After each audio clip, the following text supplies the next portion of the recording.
dan hai serta salam sejahtera. Saya Syekh Rizwan bin Syekh Ibrahim Nizam, pelajar jurusan Ijazah Sarjana Muda Pendidikan Awal Kanak-kanak di Open University Malaysia. Hari ini, topik yang akan saya bincangkan di dalam tugasan ciri-ciri dan perkembangan kanak-kanak berkeperluan khas ialah berkenaan mengenai topik perkembangan konektif. Tanpa saya melengahkan masa lagi, saya akan menerangkan apakah teori perkembangan konektif Jean Piaget dan teori perkembangan konektif Vygotsky. Kita mulakan dengan apakah teori perkembangan konektif Jean Piaget. Berdasarkan teori perkembangan konektif Jean Piaget, semua manusia mengalami interaksi antara pembangunan dalaman dan pengalaman dengan dunia yang mewujudkan perubahan dalam kehidupan. Ini terjadi dalam dua cara. Yang pertama, melalui penambahan maklumat baru kepada idea yang sedia ada yang dikenali sebagai asimilasi dan pengubahsuaian skema konektif untuk menghubungkan maklumat baru yang dikenali sebagai tempat tinggal. Menurut Piaget, semua kanak-kanak menjalani 4 peringkat pengembangan konektif. Mereka adalah yang pertama, tahap sensori motor. Yang kedua, tahap praoperasi, dan yang ketiga, tahap operasi konkret, serta yang terakhir, yang keempat, tahap operasi formal. Seterusnya pula, kita perlu melihat secara ringkas apakah teori perkembangan konektif Levi Vygotsky.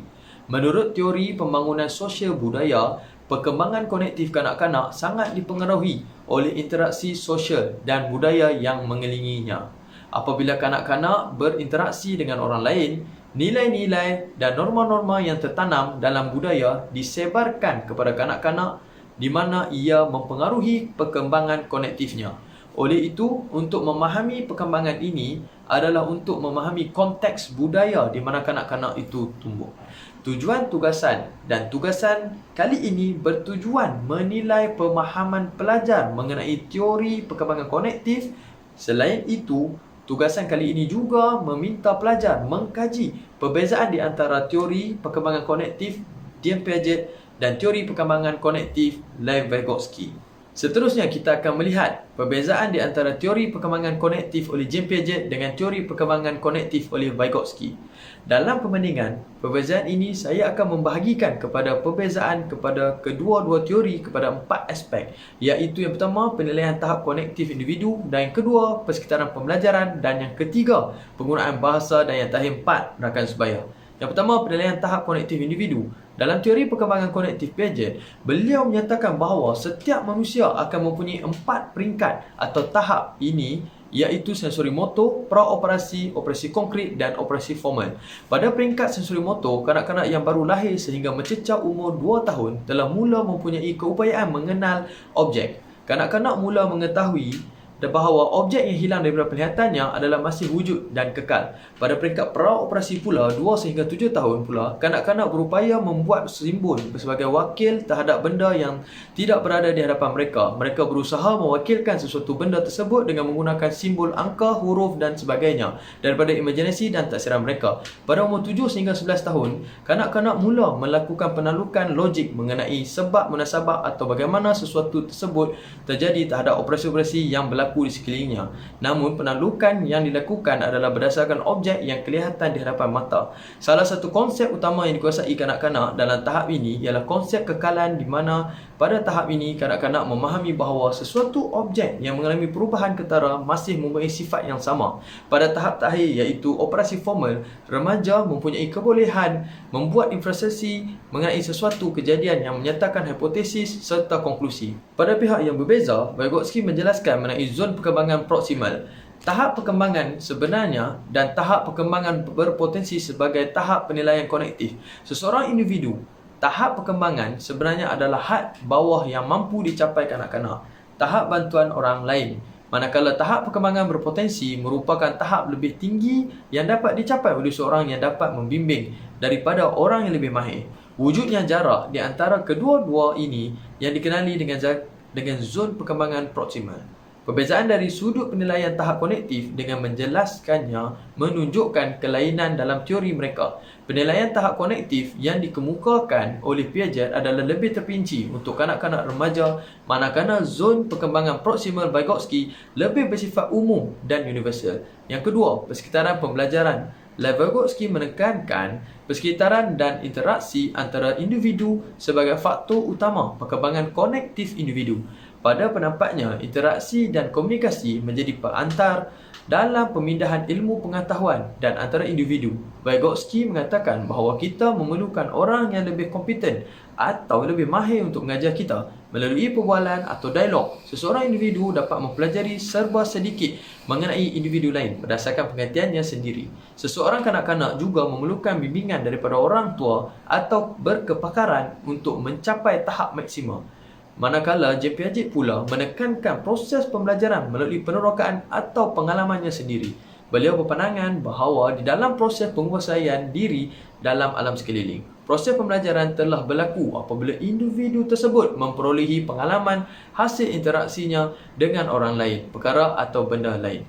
Kanak-kanak seharusnya diberikan pengalaman untuk meneroka sendiri sesuatu perkara agar konsep-konsep asas dapat diintegrasi ke dalam diri mereka. Di sini menunjukkan pencanggahan idea mengenai persekitaran pembelajaran di antara dua teori ini. Vygotsky mengutamakan interaksi dan bimbingan daripada orang lain. Sebaliknya, Piaget mengatakan adalah lebih baik seseorang individu meneroka sendiri dunia luar agama pengalaman dapat diperolehi. Dan yang ketiga, penggunaan bahasa.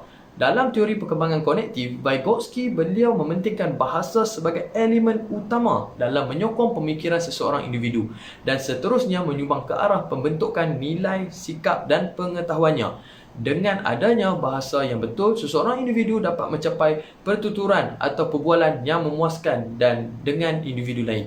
Bahasa juga memudahkan proses bimbingan yang agar matlamat pembelajaran dikecapi. Sebaliknya, J. Piaget tidak memfokuskan bahasa sebagai alat penajaman fikiran. Pada pandangan beliau, bahasa hanya memainkan peranan yang kecil dalam proses pembelajaran. Menurut Piaget, bahasa mula muncul apabila kanak-kanak mencapai tahap umur yang sepatutnya dan bukannya perkembangan mengikut alam persekitaran. Dalam hal ini, kita melihat perbezaan ketara antara teori mereka dalam aspek bahasa. Vygotsky mementingkan bahasa sebagai alat pembentukan pemikiran, manakala J. Piaget tidak berfikiran seperti demikian rupa. Yang keempat, rakan sebaya. Vygotsky dalam teori perkembangan konektifnya menekankan pengaruh rakan sebaya dalam proses pembelajaran seseorang individu ataupun murid. Rakan sebaya menjadi tempat rujukan terpenting selepas guru.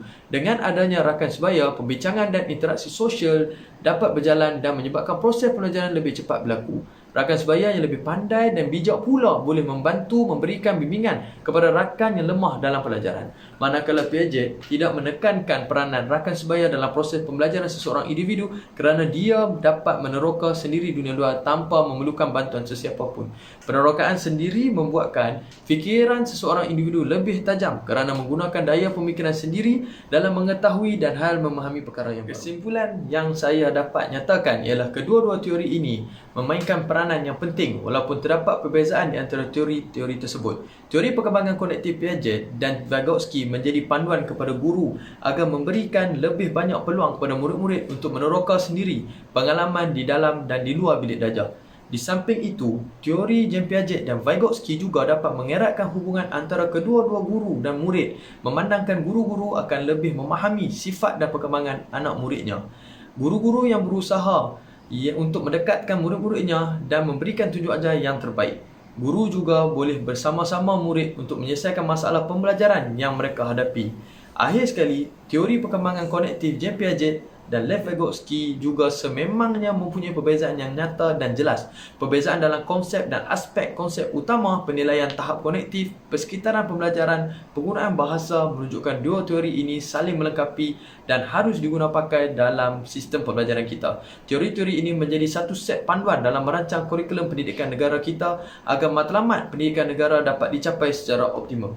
Para pendidik juga harus menguasai teori perkembangan konektif J. Piaget dan Vygotsky ini agar menjadi gambaran kepada mereka ketika mengendalikan sesi pembelajaran dan pengajaran. Kaedah pengajaran yang bertentangan dengan teori-teori ini akan membawa kepada implikasi pengajaran yang berlainan dan mungkin tidak akan dapat mencapai objektif kurikulum dengan yang berkesan. Pendidik abad ke-21 harus fleksibel dalam kaedah penyampaian di bilik darjah dan kepentingan kepada murid-murid. Sekian, terima kasih.